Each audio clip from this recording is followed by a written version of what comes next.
Hello, welcome to Chris Barking Shooting Sports. A lot of people have been asking me after the little intro I did a few months ago how I've been getting on with the Lynx Pro 19s from HIK, the thermal monocular. Well, I liked it from the moment I got it out of the box, and 3 months on I still like it now, but here's a little bit more about why. So, starting with its pouch, comes in a neoprene sleeve. That's very handy. It's got a drawstring on top, it'll tuck in a pocket, it's nice and safe and padded. So let me just put that down very carefully.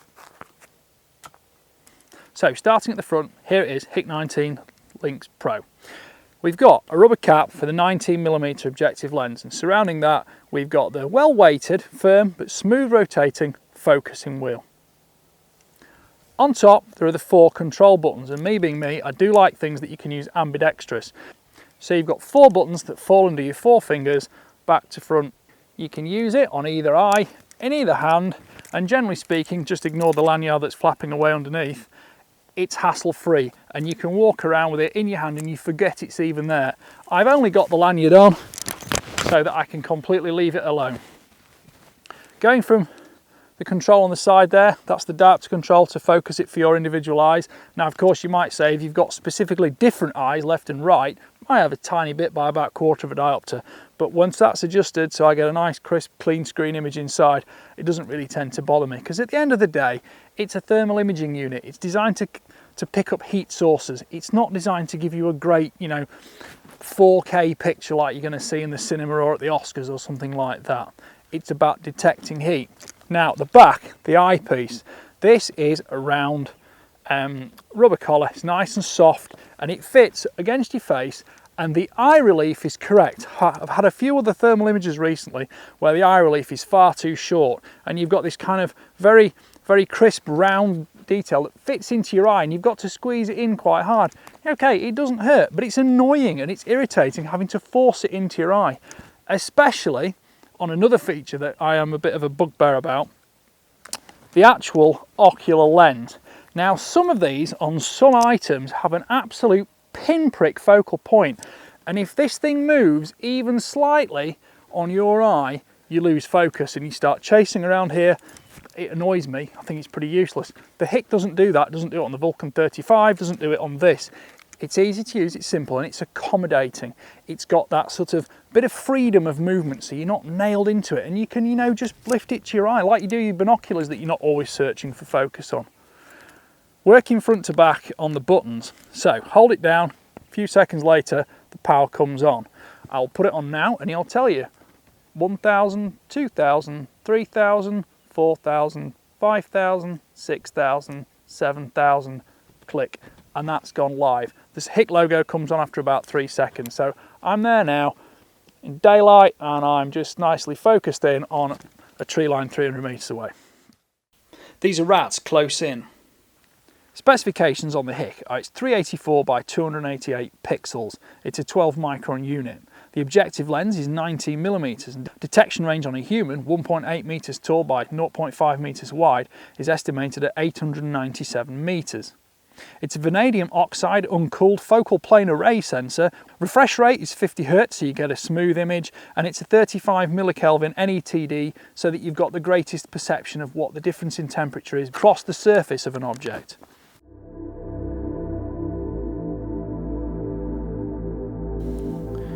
These are Hares at 30 meters.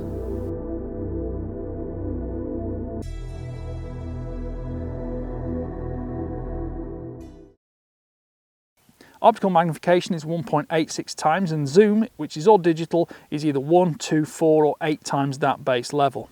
The field of view is 13.8 degrees wide by 10.4 degrees tall. The display type is a 10mm LCOS. Screen resolution inside is 1280 by 960 pixels, and the colour palettes are known as black hot, white hot, red hot or fusion. Internal memory size for stills or video footage is 8 GB. It has a hot tracking feature, and there is also a Wi-Fi hotspot, so you can connect it to the T-Vision app on your smartphone or tablet. Here you can see I'm peering down the left side of a fence without the fox seeing me. It turned up while I was out ratting, but it's very close by and I'm being extremely quiet. having the HIK available to use in both eyes quickly was incredibly useful at this time. When looking through the HIK, you get a very smooth image because although many units advertise 50 Hz refresh rate, some of them have more latency in the actual display screen itself. It's very hard to detect any at all in the HIK19.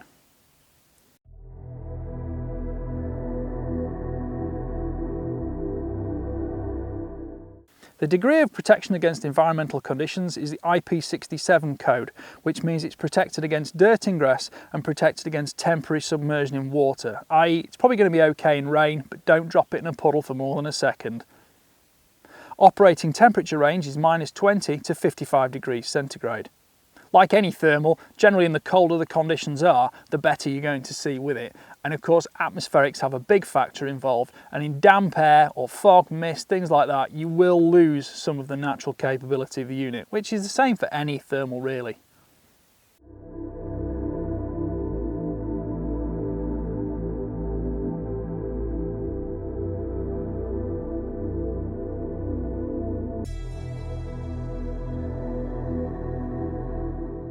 So press the button again and the screen goes off. Press it again now, screen comes back on. Shut down, cancel or OK. I'm going to go cancel because I'm leaving it turned on. Right, the second button here. A short press on that takes a photograph. A long hold on it starts the film rolling. That's how long it took. That is perhaps a little bit longer than I'd like, maybe 2 seconds is maximum, but I appreciate the fact you don't have to enter secondary menu structures. You can either do the film or the stills with the two different controls. One press for stills, one longer hold for video. This will hold absolutely ages worth of footage, hours and hours and hours and hours, because it's quite low resolution, it's not huge storage space. Third button here is the mode button. Long hold on that takes you into the menu structure. The menu structure is versatile, it's quite complicated. It's one you're going to have to go through the instruction book with and learn everything about. But you've got things like scene mode, recognition, the network setting, because of course you can attach this via Bluetooth to HIK's app. Next one we've got the screen refresh. You've got the measuring system, which is stadiometric, DPC, language. Let's go with English, because I do speak a bit of that. Brightness and contrast now are 5 stages, which is better than the old 3 on the Vulcan 35 I had, which was an older model anyway. And you know, the firmware across the HIK range has been updated on many units. You'll notice every time I pick this up, my 4 fingers fall quite naturally to the 4 buttons. And if I turn it the other way around, it's the same thing. So the menu structure is quite complicated. You've basically got the initiation button there, which you hold down to start it up, and that works as a select button as well. And you've got down and up on those 2 fingers there. Now, in regular use, when you're just walking around, spying about, the rearmost button is the zoom control. So you go from 1.8 natural optical magnification on it, and you go to 2 times that, 4 times that, 8 times that, and then it goes back to 1. Again, no secondary menus to enter, you just press, press, press, press, back round to 1.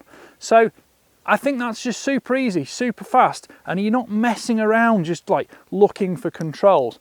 And when my eye is in here, the full square screen is in my field of view. I'm not having to kind of look up into the corners to see the sort of secondary menus like the battery or the magnification setting. Now this unit is less than £1,300, it's, let's call it £1,250. It's an entry-level thermal, but ergonomically speaking and optically speaking, I think it's quite at the top end of the field. It might lose out a little bit on the sensor quality and the picture quality in complete detail, but I rather like it. Button number 3 is the one that changes the colour palette. So you go from white hot, black hot, you got fusion, and there is also red hot, which, you know, sparks up the hottest point, which is great actually when you're looking over a generally equally temperate environment, and it pulls out that one that's a bit quicker, a bit hotter, because it's a 35 millikelvin sensor, which is not the sharpest, but it's still very, very good. I've used sensors as low as 25 millikelvin, and they are nice. They do give you a little bit more texture to it. But I have to say, I don't think this HIK19 is leaving me from not seeing things I need to see. It's 171mm long, 61mm tall and 57mm wide. That's a very sort of square way of saying it's a slightly tapered oval shape. Weight is 310 grams, which you forget you're even carrying. The internal power supply, which charges on the USB cable, gives you a 7.5 hour continuous running time, but that is with Wi-Fi and hot tracking disabled. The interface is a USB-C.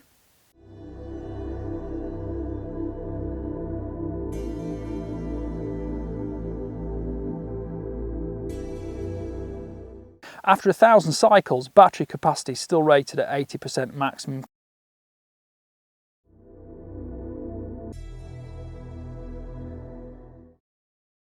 Charging of the unit and data transfer to your PC use the USB-C type connection. The warranty period on the main unit is 3 years and the battery is warranted for 2 years. This is the objective focus ring, precisely adjusting the image to optimise your view over a wide range of distances. I've generally found that setting at 150 to 200 metres on a night out means I'm not changing it all the time, but of course if you're close range rat shooting you'll be setting it much closer than that anyway.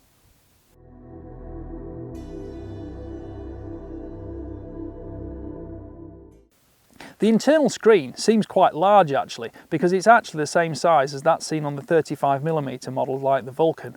It's a 1280 by 960 pixel LCOS. Here's a crossing fox at about 70 metres, closing in to 50 metres.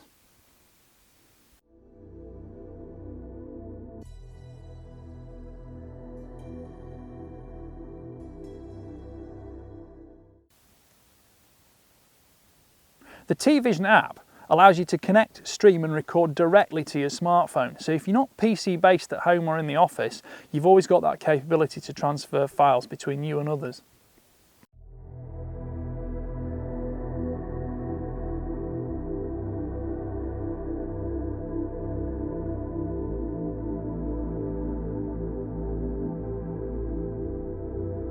This is a Badger at 260 metres.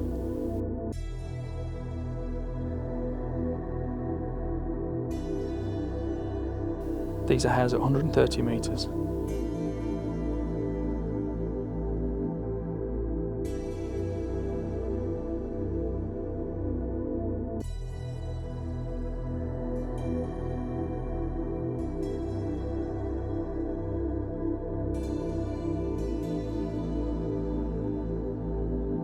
Here we've got some foxes at 300 metres. So, what do I particularly like about the HIK? It's incredibly usable. Visibility on foxes is easily out to 500 metres depending on ground conditions and air conditions. Identification isn't as strong as some thermals, but it's good enough. At the end of the day, it's not about full identification, it's about detecting heat. I particularly like the button structure and the menu structure. All commands are immediate without the requirement to enter secondary menus. This fox starts out at 300 metres and then runs all the way down the fence line on a footpath to about 120 metres away from us, but completely unshootable.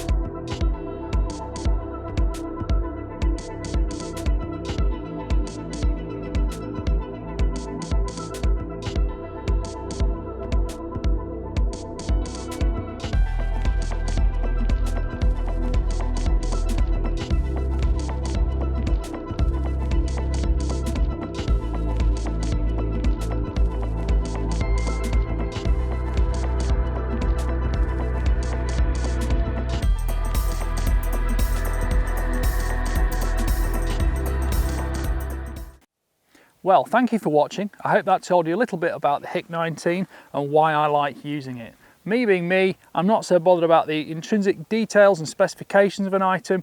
I want to know how it interacts and how it copes with me, the human, and hopefully how it's going to cope with you as well. Thanks for watching. Bye for now.